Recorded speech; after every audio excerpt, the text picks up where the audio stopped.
everybody. So this is just kind of like a bonus video because I came up to try to clear up some mess up here in my sewing room, and I realized I really need a new ironing board cover. And so that's what I was going to be doing today. And I figured, well, I'll turn on the camera because someone else might want this.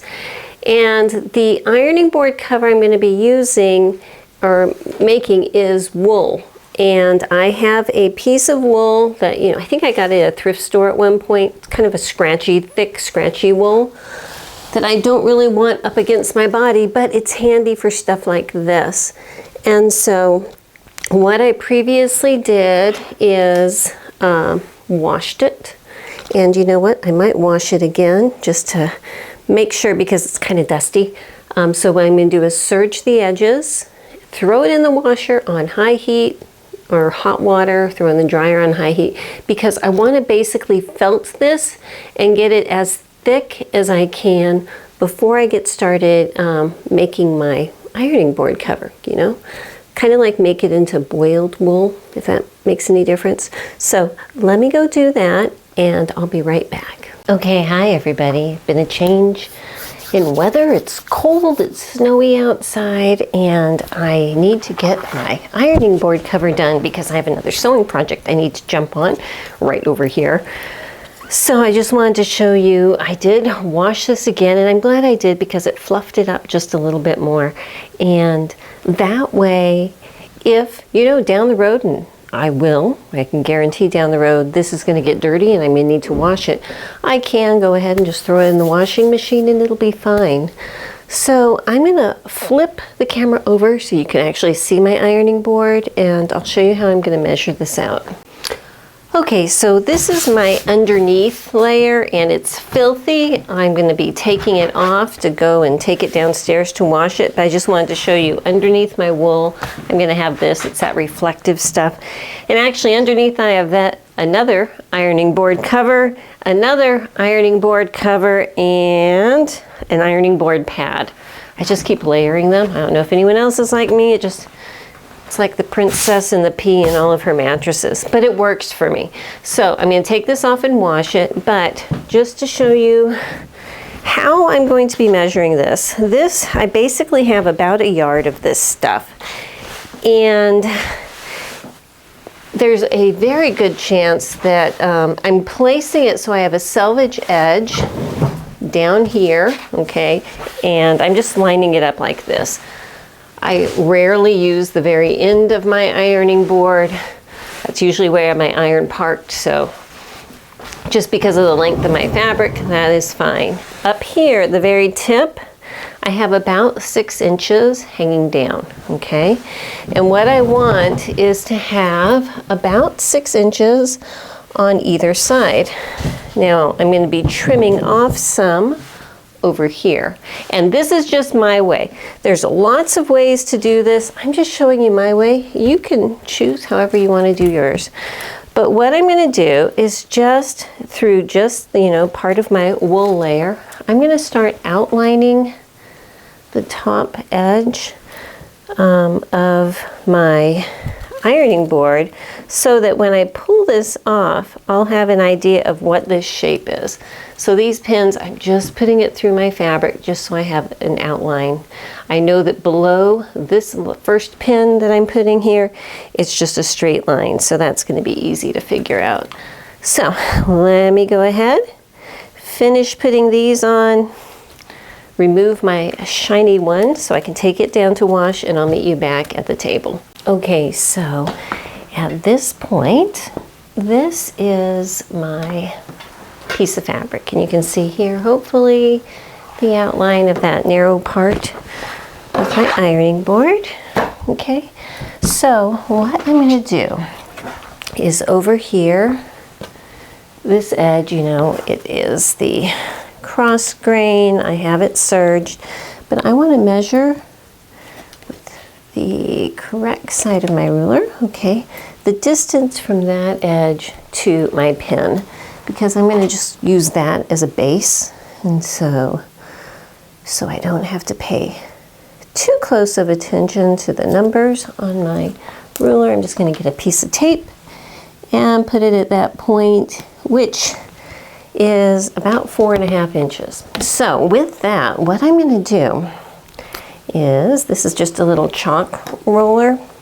I'm going to follow my little pin line around, okay? So I'm going to place this here, and as I see that I'm starting to swoop in, I'm just going to continue making a little mark. I don't know if you can see that. I can see it. It's like a pink line. I'll be able to kind of eyeball it as I cut, but basically I'm making a cutting line so that all the way around here I'm going to have the same amount, which is about 4.5 inches from my pin line to the cut line. Okay, and up here at the top, that should be about the same, and it is, so yay, that's great. I'm going to do that all the way around and all the way down on this side also. Alrighty, so up here, if you can see, I've got this pink chalk mark there. Okay, I'm just going to come in and trim. Oops, fix my finger. And trim around that chalk mark to give me the outside edge of my cutting line here. Okay, so let me finish cutting that up, around, and down here. And when I get to this position where I'm back on the straightaway, I'm just going to continue straight down, you know, measuring across here to make sure I keep the same distance this way. So I'm going straight down to the very edge. Okay, so I've done that curved part. Now I'm coming back to the straightaway. And what I'm doing is I'm just measuring from this edge over here to the point where I was cutting. And it's 23, excuse me, about 23.5 inches, okay? So I am just gonna lay this here and just continue cutting. I have enough extra that it's not, you know, if I'm a fraction of an inch off, it's not that big of a deal. Once I get this cut, I'm going to go back and run serging around wherever it is a raw edge here. Okay, so now that is done, I'm going to go ahead and pull all of these little pins out. I don't need them anymore. And if you remember when I was laying this out on my ironing board, to get it to fit up here, I had to put the opposite selvage edge just lining up at the very edge of the back of my board, okay? I have extra fabric and I do want to be able to cinch that in. So what I'm going to do is come back here with a little bit of my extra and just cut off a piece long enough to go all the way across and sew that on, you know, at a regular 5/8 inch seam allowance. Technically, I only need this to be about 5 inches wide. It's a lot wider, so once I get it sewed on, then I'm going to trim this. Okay, so I've got that part sewed on right here. So I'm just going to open it up. And I do not have my iron on right now because I don't have my ironing board in proper working condition. But if I did, I would press that, you know, flat. But I want this piece to be about 5 inches from that seam over. Okay, so I'm just going to lay my ruler here, find my little chalk marker, and come all the way down, like so. So I have a 5-inch line here, and so I'm going to cut this off right there where I just marked it, okay, and then serge that piece and its little corners, you know, and actually where the corners are, I'm going to round those some. So let me just throw this little lid here, and that's going to give me a curve that I can follow as I'm cutting. Put this here.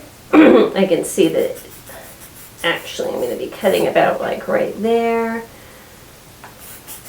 And it doesn't have to be too super precise because we're going to be cinching this in, putting a casing and cinching it in and everything. So now I can just come back, clip this curve.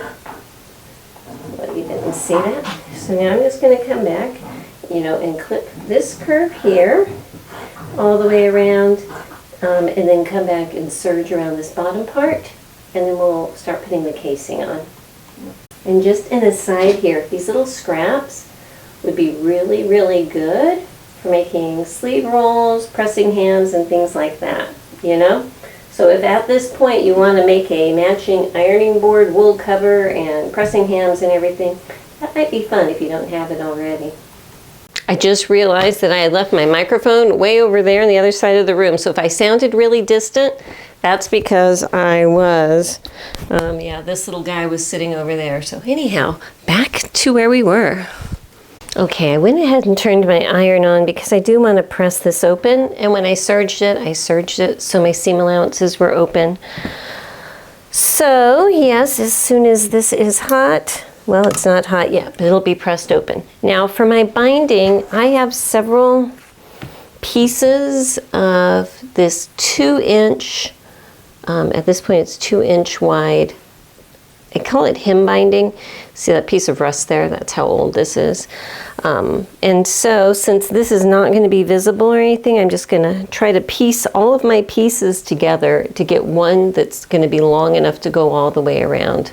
So basically when I'm joining them together, just because I'm not going to be worrying about opening these sides, what I do is I'll take one, and this is the right side, the folded edges are under there, and I'll put it face up, this one, face down, stick them at a 90-degree angle, like this, okay? And then I'm going to sew from this corner up to this corner, like that. Well, come on, Marie. Okay, so sewing from this corner to this corner up here. This one down here I already did. Okay, so pretend that I've sewn that, and then I came back inside here and I just pushed them open, okay? This is how it was. I sewed it along that diagonal, flip it open, press those open. That's how I'm joining it. That's going to be fine for this purpose. Even though I'm sewing these little flaps on the edge down, that's going to be fine for this, okay? So let me go ahead and do this one. If this isn't long enough, I might rummage around in my bag of tricks over there and see if I can find one more little piece. Okay, I think I have enough pieces that I've got most of the way around. I might end up with a little gap right here at the end that doesn't have one. That's okay, as long as I have enough tape to at least get around both of these corners. No, I'm gonna add one more piece. The other thing I wanted to show you is most of my tape is exactly 2 inches wide, and then I have a bunch of pieces that are like 1/8 of an inch narrower, but they're still calling it 2-inch wide. I'm just making it work, you know? For this purpose, that is fine. Whether it's exact, not a big deal. So I'm gonna put one more little piece on here. Okay, so I added one more little piece here, so I should have plenty. So the first thing I'm going to do is find my center point at this back rectangular size, and I'm not giving you precise measurements because sometimes ironing boards are different sizes, you know, so that way you can figure yours out on your own. So I'm just going to stick a little pin right here to mark my center point, okay? And I'm looking at the right side. If you had to seam yours like mine, this is my right side. So getting my, you know, tape of many colors here. I'm going to start on this side. And I'm going to fold my raw end under, okay? And place this about a 1/2 inch from where this is. And just get it started here. Let me find some pins. Okay, so I'm going to get this started. I'm not going to pin it all ahead of time because I'm just going to kind of do it as I go on the machine. And when I stitch it, I'm going to stitch it about a 1/4 inch in all the way around. So I am actually on purl over there. Let me move the camera over so that you can see what I'm doing. Okay, so this is Pearl. She is my Meister, my mid-century Meister machine. Love her very much. And I'm just going to try to focus down onto her bed so you can see what I'm doing. Okay, so I have, again, just walked over here from my ironing board, wrong side up, edge folded in there. I've got a, you know, regular length straight stitch. Back that up a hair. I'm just using the edge of my presser foot for my guide, lining that up. Okay, and just coming all the way around, and I wanted to show you how I'm going to deal with these corners. So I've got a straight tape and a round fabric. The way I'm going to deal with this is keep it straight up to this point, you know, where my curve is starting. Let me get up there. Okay, now with the needle down, I'm just going to kind of grab my fabric and rotate it over so it's kind of straight as I go. So you can see my tape is still pretty straight coming out front, and my fabric I'm moving under so that each couple inch little part I'm lining it up over here. Okay. When I get over to this point, I want to make sure the seam allowances stay open. And at this point, I am on the straightaway again. So I'm just going to keep on going. When I get up to that little nose part up at the top, I'm going to work it the same way, where I try to pretty much keep my tape straight, but then just move my fabric around to line up to that as I go. Okay, so let me go ahead and get that. When I get all the way around, I'm going to stop about ½ an inch, or actually probably stop sewing about 1 inch away from my center pin that's still there. Okay, so here's my center point, and I am probably about 4 inches away from it. What I'm going to do is just come all the way over here to where my beginning point is, and use that as a cutting line, and just cut straight across there, okay? So now I'm going to go ahead and fold that up about ½ an inch and finish this off. Coming all the way across. And I have it folded under about ½ an inch there. Back it up, call it good. Okay, so I'm going to have a little gap, probably a little more than ½ an inch, probably about 3/4 of an inch there. That is fine, that's approximate, doesn't have to be exact. Okay, so now we're going to make a casing, and I'm going to be putting a twill tape through here. I'm not going to be putting elastic, because in my experience, elastic tends to wear out. Okay, I have this one pinned already, and this is what I'm going for. I'm going for the inside edge being folded up so it's right where that stitching line is, okay? So the way that I'm doing this is primarily looking at this inside, but my first blush with my iron is just going to be to get this tape pulled out. And around the corners, you're not going to get this completely flat like your sides. I'm just sticking my little tip of my iron up in there, okay?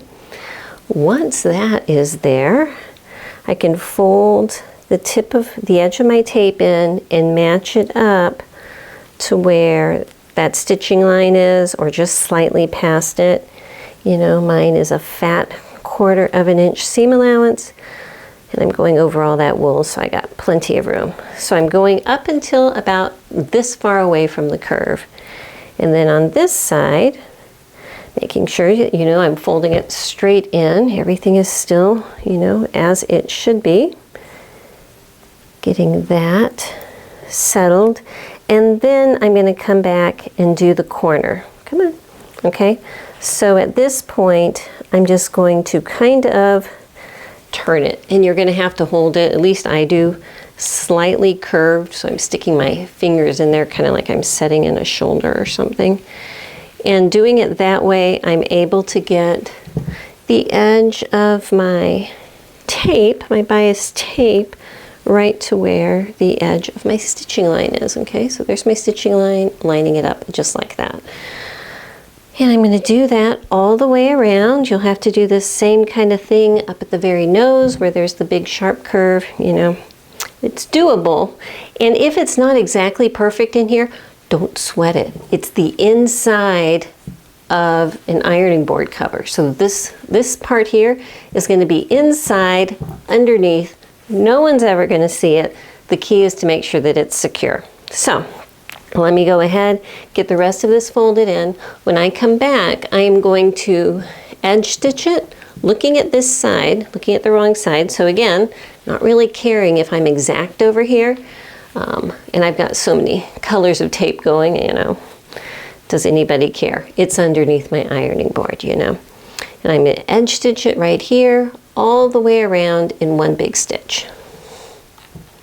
Okay, so now it is on, all right? So this is the right side, the wrong side, you know. Tapes of many colors.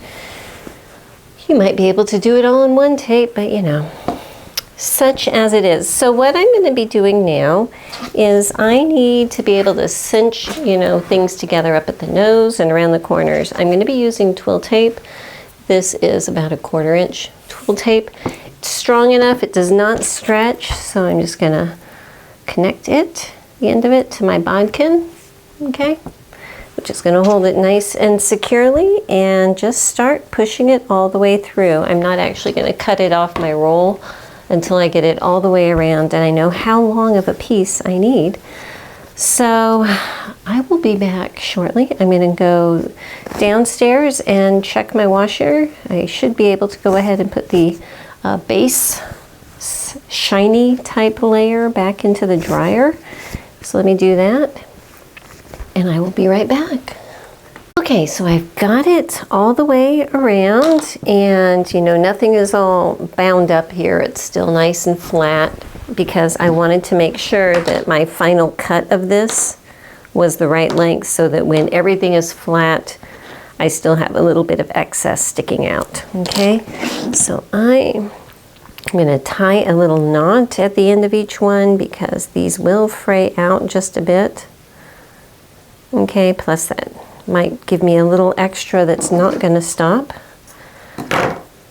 Okay, and now I just need to wait for my silver piece to get out of the dryer so I can put it back on my ironing board and then we'll put this one on. So when I go to tie it, I just pull these, you know, adjust my cinches. A lot of the little puckery, you know, cinched in parts are going to be way up here at the nose, you know. I can just work my way up there and that'll go well. When I have it cinched in all the way, I'm going to tie it off in a double knot, you know, because I don't want it to come undone. And that's also easy enough that when it comes time for me to change things out, I can. Actually, you know what? Let me go grab something. I just remembered I had some of these things. These are like what you could put on drawstrings of pants and things like that. You push in the button and it releases and let it go and it cinches it up. I am going to use this. I am. So, but I don't want this to unfray and I can't singe it because it is 100% cotton. So I'm just going to get a little bit of my clear nail polish, dab that on the ends here and let that dry. And then I'm going to feed it through my little button clamp thingy. Okay, so I have them both pushed through there. Okay, so when I go to cinch it up, I can just push that in and that's going to hold it pretty good. These are really strong. I think I bought these off eBay, but honestly, they should sell them everywhere. I don't know what they're called, but they're these cool little guys here. But sometimes you can just scavenge one off an old pair of sweatpants that has seen better days or something like that. So anyhow, need to wait for the dryer. All right, so this is my old cover. I got it out of my dryer and I think it shrunk because I cannot, for the life of me, get it stretched all the way down here. It's just, it is too small. On the inside, it is cotton muslin on the inside. It feels like cotton batting underneath there.